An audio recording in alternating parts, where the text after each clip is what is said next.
global south and the Asia today, the prevailing political opposition to Western liberalism takes shape by political Islam in many forms.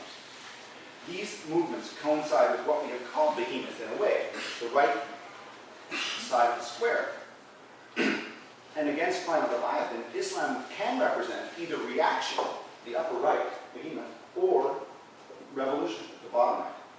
Where Leviathan calls for planetary management, what we might call climate al-Qaeda, just because it was kind of fun to do that, represents an attack on the hubris of liberal attempts at planetary sovereignty, or more positively, a defense of creation. If this seems fanciful, it is worth reading Osama bin Laden's communique of the 10th of February 2010 before his assassination, where he outlines the way to save the Earth. That's a quote. This memo eviscerates the hopelessly limited solutions proposed to address climate change, noting that, as he says, the world has been kidnapped by wealthy people and corporations who are steering it towards the abyss. This is from bin Laden. Bin Laden reasons that responsibility for the climate crisis is held by the industrialized countries, and especially the US. Surely he is correct. And the tactics he suggests, beyond which of course include the simply kind of thing, call for boycotting oil companies and the US dollar. Those strategies, if they ever worked out, would work, arguably. His critique of the West's hypocritical attempt to maintain its capitalist dominance while taking responsibility for managing creation offers a powerful attack on Leviathan, one that is likely to resound forcefully amongst poor Muslims around the world, I would argue. No, so is this X? No. But how then is this vision distinguishable from something in which we may place our hopes? The theological vision, the problem is that this theological vision necessarily excludes large sectors of humanity, the non-believers. And this will be true of all attempts to counter climate Leviathan, we would argue, in the name of religion, from Santorum and the Tea Party to Hindu fundamentalism. The contrast with religion provides an important way to conceptualize the challenge presented by climate Leviathan, since X could be seen in many ways as an irreligious movement with a religious structure. What this might entail on a practical basis is up for debate, of course. What seems certain is that no longer celebrated would be things like the UNFCCC negotiations on RED, climate finance, and the elite politics of so-called sustainable capitalism. Rather, we would see organizing for a rapid reduction of carbon emissions by collective boycott and strike. Now, is that utopian? Perhaps, but not necessarily. Consider again the struggles for climate justice coalescing all over the world. And if you look at the work by the Center for Civil Society at the University of KwaZulu-Natal in Durban, South Africa, organized by Patrick Bond, we can see that these movements are in fact emerging all over the planet. Climate justice movements that reject the Leviathan mode.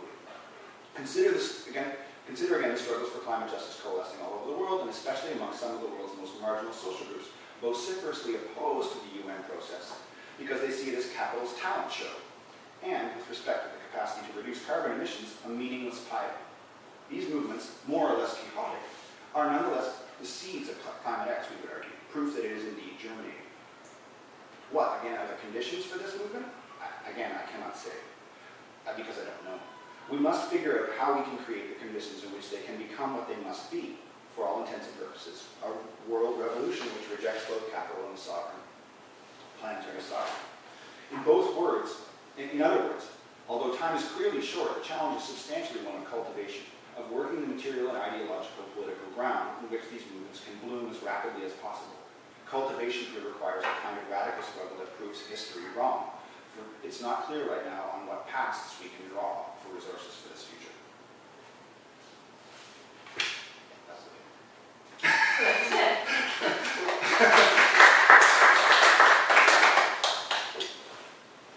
I hope it didn't take too long.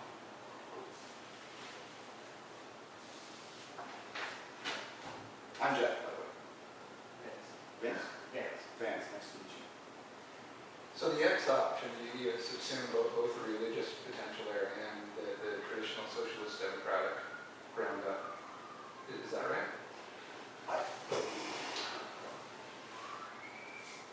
I think it would depend. I think it would depend certainly on the form those took. For example, precisely because the socialist mode subsumes so many different kinds of responses right now. So it's more, I think, about a collective. At present, I really think like the problem with defining climate X is to know precisely what we're fighting against, which is part of our capacity to capture climate acts in an existing vision of social mobilization is unclear to me. It's unclear to me if the tools that we have from the past are adequate to problems of the present. Again, I don't mean to duck the question at all. No, no, no. There's some delegitimize like the socialist project in general, right? I mean, the people of civil society that are the potential actors within that movement are subsumed within the Leviathan, right? Mm-hmm. They're all directed towards, the little democratic show that's going on at the international governmental levels. Mm-hmm. Right? The idea then would be to disconnect them from that Absolutely. that trajectory and onto something that is critique capitalism.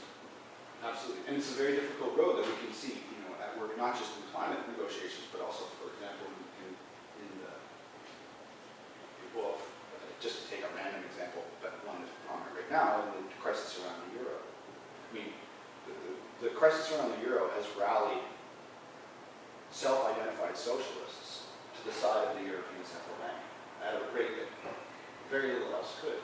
Socialist parties all over Europe, with the exception of the Greek left, have supported the ECB rescue plan and entirely abandoned, being called socialism, they're arguing temporarily, right, because of the rescue measure. But this is precisely the kind of thing we're running into now.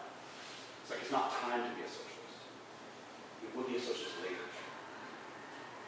Sounds a little bit like Thomas Friedman saying in Part 5 of Crowded that he'd like to have the American government beat China for one day so they can pass all the laws they need to pass to make the world a better place and then go back. Oh, I haven't seen that. That's an excellent resource. But yes, it's exactly the kind of problem we're facing.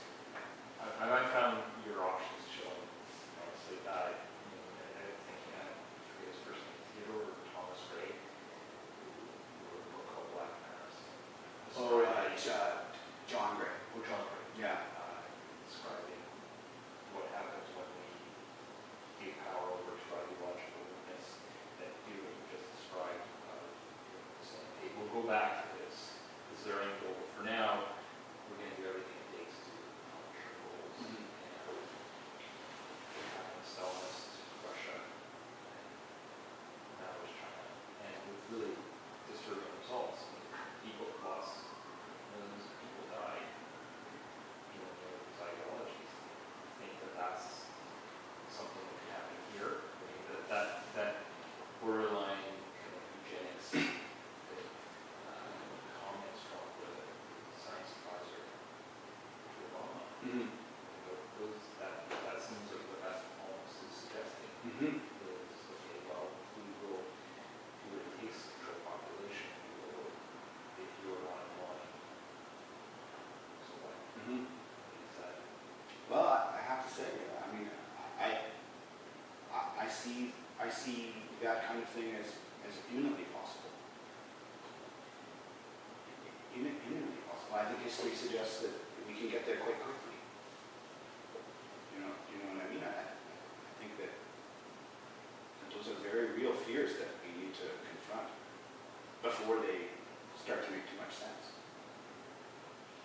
If I'm making any sense. Yeah. I think that, it's the political implications of climate change that are in some ways the most terrifying. so? I mean, if Leviathan becomes the model, do we have a lot of countries acting like Greece, where there's not austerity, but Yeah. the reaction of okay, we need austerity measures to respond, handed down from a global sovereign, that's going to have huge reaction. Right? Just like it did in Copenhagen in a kind of louder way. Yeah. I agree. I think we'll see that everywhere. We already see that in China's kind of rhetoric. And they claim, and I think quite justifiably, that much of the sort of Leviathan mode is an attempt on the part of liberal capitalists north to kick away the ladder. You know what I mean? Like,